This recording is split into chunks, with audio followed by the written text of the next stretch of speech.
This is Cliffhanger on the radio, and the story must be told. Once again, I am in the darkened splendor of the library, and it's story time. You know the ritual well. I close my eyes and go to the shelves. Oh, I select a book at random. Oh, the thrill of the unknown. What will it be? I open my eyes. A Toby jug. Let's try for a book this time, shall we? Once again, I delve into the abyss of the unknown. Ram look phone what has his earth.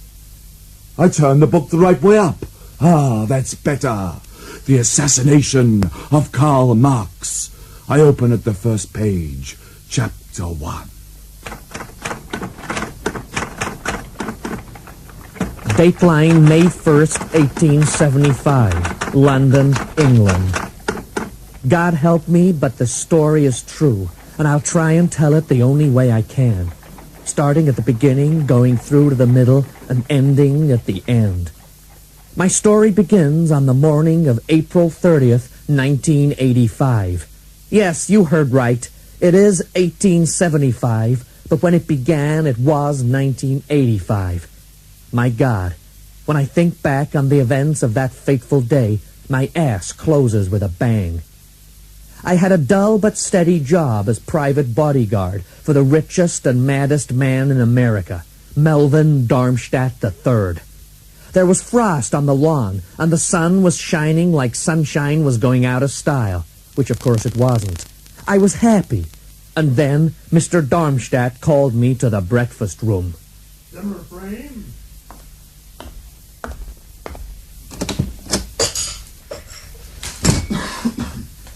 Good morning, sir. Morning, ma'am. Zimmer frame. Coffee? Why, thank you, ma'am. My employer's wife, Dolores, was a fine-looking woman with orange hair and an orange face. She looked like an orange. In another world, she would have been my orange. She smiled at me with her orange teeth. Zimmerframe, how long have you been my personal bodyguard? 5 years, sir. And tell me, Zimmerframe, in those 5 years, what have you learned about me as a man? You've got a beautiful wife, sir. Yes, and? You love God and hate the communists, sir. That's right. You're completely insane, sir. Totally. And you want to be president, sir. Exactly, Zimmerframe, and I will be president with the help of this rock. Well, what is it, sir? A kryptonite? It's a time rock, Zimmerframe. Ever seen one before? No, sir. Yep, the occult and military research boys down at Disneyland have finally perfected it. Beautiful, isn't it? You hold it in your hand, and you wish, and you wish, and you wish, and you'll be able to travel to any period in history. You must be careful, though. You only have 3 wishes. Wish a 4th time, and a sausage will stick to the end of your nose. Yes, sir. You know what's stopping me from becoming President, Zimmerframe? The fact that you're permanently confined to an electric wheelchair, sir. The communists, Zimmerframe! The communists! Yes, sir. Yes, sir. With the help of this rock, I will be known as the man who put a stop to communism before it ever began, who strangled it in its cradle, who snuffed it out like a candle when it was just a twinkle in its father's eye. Who was the father of communism, Zimmerframe? Jane Fonda, sir. Marx, Zimmerframe! Marx! Take this rock, travel back in time, and kill the bastard. Any questions? Well, yes, sir. Wasn't it Captain Kirk who said that it's dangerous to dabble in human history? So what, I dabble in everything else? Yes, sir. One more thing, Zimmerframe. Yes, sir? My wife, Dolores, will be going along for the ride. Yes, sir. Good luck. Isn't it exciting, Zimmerframe? Dolores Darmstadt stamps out the evils of communism.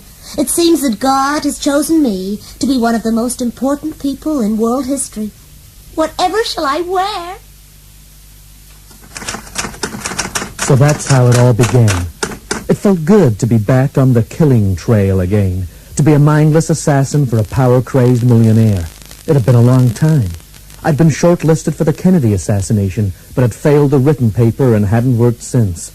I was chomping at the bit, like a greyhound with the wind in my tail at the starting gate. I was ready. Hey, how do I look? You look beautiful, ma'am. Are you ready? Do you have your gun? No, I'm just pleased to see you. What a great catchphrase that was. Oh, you are awful, Zimmerframe. Another great catchphrase. Mae West and Dick Emery. What a shame they never made a movie together. I have the time, Rock. Let's go! We wished and we wished and we wished. There was a bang and a crash and a whoosh and a slap, and we were there. Read all about it. Read all about it. British Empire gets even bigger. The traditional pearly king and queen costumes, which had seemed such a good idea at the time, suddenly felt out of place in the squalor and filth and horsey doo-doos of London, England, circa 1875. Zimmer frame. Everything's so old. Yeah, that's because it's the past, ma'am. That is why the only way forward for the working people of this country is the way of socialism. And well-made furniture. Excuse me, sir, who is this person? It's William Morris, mate, and his bloody furniture theory again. Bloody obtuse socialist! I'm not talking about your mass-produced rubbish. No, I'm talking about hand-carved twiddly bits. I'm talking about hand-flocked wallpaper. Come on, Mrs. Darmstadt, let's split. I'm talking about hand-painted curtain material. I'm talking about socialistic interior design for the people, by the people.